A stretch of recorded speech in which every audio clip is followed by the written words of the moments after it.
Hi, everybody. Dana Sparks, broker of Maximum One Greater Atlanta Realtors and director of the Real Estate Academy of America. Today's contract tip is actually a license law tip, especially important if you are on a team. If you are, for example, a buyer's agent on a team, or if you are a team leader with a team with listing agents or buyer's agents, buyer's representatives, listing representatives on your team, then this license law tip is for you. So let me read to you what the license law is. Trying to not get the reflection. Let me read to you what the license law is, and then let me show you a little bit of information where this will make sense to you. So license law, this is under the GREC rule 520-1-.10 subparagraph 2, under the section of handling transactions. And it specifically states that a licensee preparing or signing a brokerage engagement or an offer shall include the license number of each firm and of each licensee participating in the transaction as issued by GREC. So that's how the license law reads. A licensee preparing or signing a brokerage engagement or an offer shall include, so this has to do with your seller brokerage agreements, your buyer brokerage agreements, and purchase and sale agreements, lease agreements, tenant agreements, landlord agreements, property management agreements, anything and everything that you sign with the public. It says, if you are preparing it or signing it, you have to include the license number of the firm. That would be the brokerage that holds your license, as well as the license number of each licensee participating in the transaction as issued by GREC. So what do you think that means? Well, the majority of agents think that that means that, for example, let's say you're representing the buyer. Let's say you're on a team, you're a buyer broker on a team, and your team leader has given you a buyer. You're working with the buyer, you found a property to buy. The seller's represented by their broker and their agent, and you're working with this buyer to buy this property. So on the purchase and sale agreement, you would think that you put on the signature page team name by agent name, buyer's agent name, and your number. And when it says of each agent participating in the deal, you would think, well, that would mean that the seller side, the agent representing the seller, puts down their license number and firm number and name. It does. However, if you're on a team, the law in and of itself says each party participating in the transaction. So if you are on a team and you are a buyer's agent working on a bigger team, then the team you are working on in conjunction with the team leader within a brokerage. So the team leader also is participant in the transaction, even though that team leader isn't necessarily taking out the buyer, meeting the buyer at properties, and showing the buyer's contract. But the license law would could be interpreted, and I have it on good authority that has been interpreted, that would mean the team leader too. So let me share my screen and let me show you in the contract what I am talking about. So first of all, let me show you, this is the license law. Wrong one. This is, hang on one second, let me show you. Okay, well, I won't show you the license law, but let me show you in the contracts where that is. So in the GAR purchase and sale agreement, this is the Georgia Association of Realtors purchase and sale agreement form F201. On the signature page, this is where the buyer signs and the seller signs.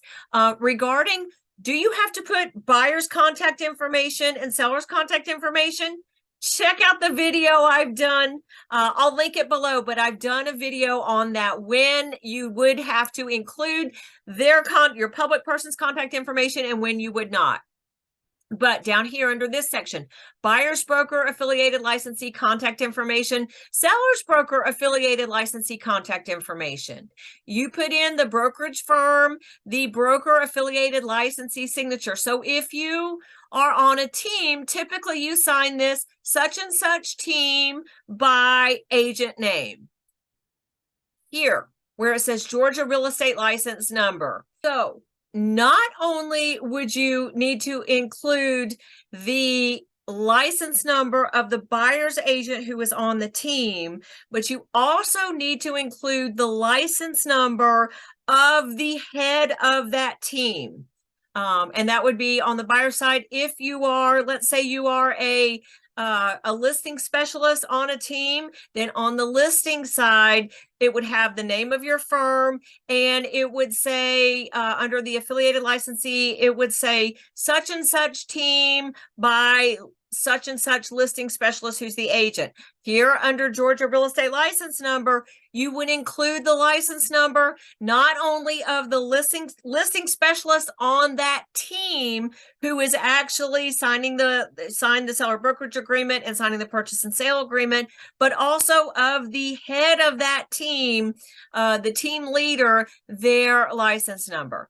In the RE form contract, it is the same thing under the signature page on the RE form contract, where you list out the broker's license number and the agent's license number.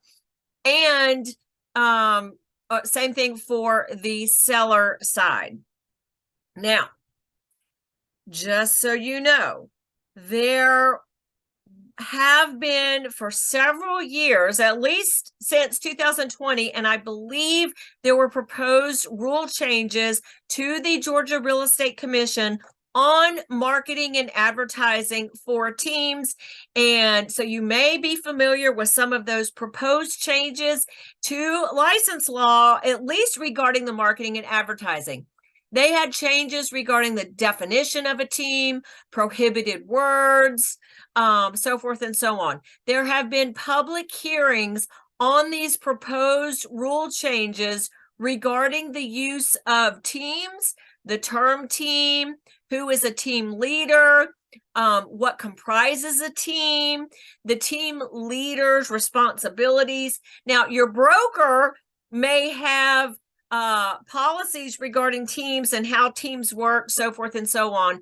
But as far as license law goes, under at least the marketing and advertising, there have been proposed law changes that have been going on for several years. And they got changed. There were public hearings, so forth and so on. GREC finally came up with a proposed rule change. They sent it to the governor, and on June 22nd, 2022, the proposed rule changes regarding teams was vetoed by the governor's office. Brian Kemp was the governor at the time, and Brian Kemp vetoed the proposed license law changes due to lack of consumer complaints and potential restraint of trade and unnecessary government regulations. So there are no changes in the license law or the GREC rules to marketing and advertising regarding teams in their definitions, their use of terms, or responsibilities of team leaders. But again, regarding license law in and of itself, this license law under handling transactions, GREC Rule 520-1-.102 does state that a licensee preparing or signing a brokerage engagement or an offer shall include the license number of each firm and of each licensee participating in the transaction as issued by GREC. I just showed you where that is in the GAR form and in the RE form. One thing to remember regarding your broker's firm license as well as your own agent license, whether you're on a team or not, is if you are preparing or signing a contract that is not a GAR form or an RE form, let's say it's a new construction contract or an investor contract or an attorney written contract or a HUD home contract, Fannie Mae, Freddie Mac addendum, so forth and so on. The GAR and the RE form contract have those fill in the blanks that I just showed you regarding where you fill in your license number. Again, whether you're on a team or not. If you're a party to one of those other contracts, they may not have that fill in the blank for you. Nevertheless, you need to add that into the contract to stay in compliance with license law. So I hope this license law tip helped you out, especially if you are on a team, and even if you're not on a team and signing a contract that's not a GAR form or an RE form. Thank you guys so much for watching. Dana Sparks, I am the director of the Real Estate Academy of Georgia and the qualifying broker of Maximum One Greater Atlanta Realtors. If you have any questions about the school or about our firm, please feel free to contact me. I do try to satisfy your needs with service, innovation, and education. Bye. If you like that video, check out the one here. If you like the content on this entire channel, please click here to subscribe. I try to take even the most complicated of real estate situations and make them crystal clear. See what I did there? Real estate made crystal clear. Thank you guys so much for watching.